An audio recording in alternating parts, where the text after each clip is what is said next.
CM ಸಿದ್ದರಾಮಯ್ಯರ ಬದಲಾವಣೆ ಕುರಿತು ಪರೋಕ್ಷ ಸುಳಿವು ಕೊಟ್ರ ಕೇಂದ್ರ ಸಚಿವ ವಿ. ಸೋಮಣ್ಣ. ತುಮಕೂರು: ಮುಂದೆ ಯಾರು ರಾಜ್ಯದ ಮುಖ್ಯಮಂತ್ರಿ ಆಗುತ್ತಾರೆ ಎಂಬುದನ್ನು ನೋಡಿಕೊಂಡು ಅವರ ಭಾವಚಿತ್ರವನ್ನು ತುಮಕೂರಿನಲ್ಲಿ ಹೊಸದಾಗಿ ತೆರೆಯಲಾಗಿರುವ ಸಂಸದರ ಕಚೇರಿಯಲ್ಲಿ ಹಾಕುವಂತೆ ವಿ. ಸೋಮಣ್ಣ ಶಾಸಕ ಜ್ಯೋತಿ ಗಣೇಶ್ ಅವರಿಗೆ ಸಲಹೆ ನೀಡಿದ ವಿಡಿಯೋ ಈಗ ವೈರಲ್ ಆಗಿದೆ.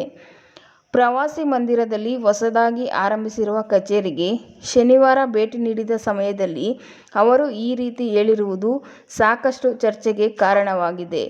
ಕಚೇರಿಯಲ್ಲಿ ಮಾಡಿರುವ ಸಿದ್ಧತೆ ಪರಿಶೀಲಿಸಿದ ಸಮಯದಲ್ಲಿ ಕಚೇರಿ ಪಡಸಾಲೆ ಗೋಡೆಗೆ ಮುಂದಿನ ಮುಖ್ಯಮಂತ್ರಿಯ ಭಾವಚಿತ್ರವನ್ನು ಹಾಕುವಂತೆ ಸಲಹೆ ನೀಡಿದರು.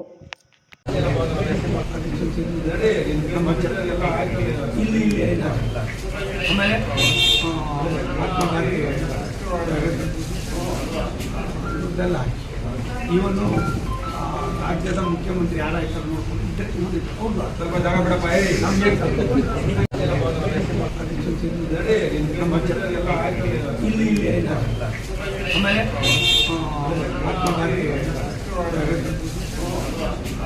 ಇದೆಲ್ಲ ಇವನು ರಾಜ್ಯದ ಮುಖ್ಯಮಂತ್ರಿ ಯಾರಾಯ್ತಾರೆ ನೋಡ್ಕೊಂಡು ಸ್ವಲ್ಪ ಜಾಗ ಬಿಡಪ್ಪ ಇಲ್ಲಿ ಆಮೇಲೆ